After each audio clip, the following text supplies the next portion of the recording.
For today's video mga ka-fasting, kasing fresh ng pagligo ko ay fresh din na bagong dating itong pinadala ni Sir Jemuel Petalver sa atin. Ito po yung napanalunan ko ng time na nag-live si Sir Jem at nagpa-Q&A siya para sa mga gustong sumali at isa ko sa mga nanalo. Kaya naman ito po ang aking premyo. Tignan po natin kung ano yung laman. I'm so excited and I just can't hide it.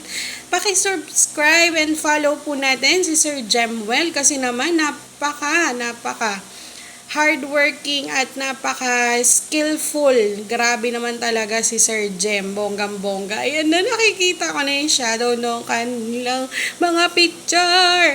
Ayan, samahan niyo ako mag-open mga ka-fasting at ma-amaze na napakaganda naman talaga nito. Grabe. Wala akong masabi. And syempre naman po, ito ay isa sa mga memorable thing na meron ako. Dahil syempre isipin niyo naman po, nanood lang kayo ng live. Tapos sumagot lang kayo ng mga tanong, meron na kayong paganto, saan ka pa?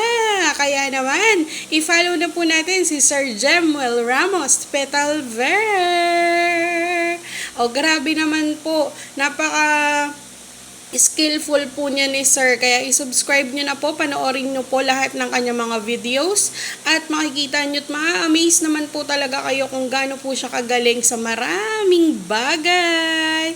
At ito na nga yung isa sa mga patunay. Tingnan niyo naman. Oh, sino ka dyan?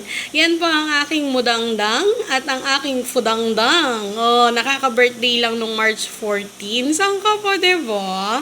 Napakaganda. Oh, digital art po yan. Pero 'di ba naman, oh, ang effort ni Sir, pina-frame niya pa at pinadala pa po dito sa akin. Thank you so much, Sir Jemuel.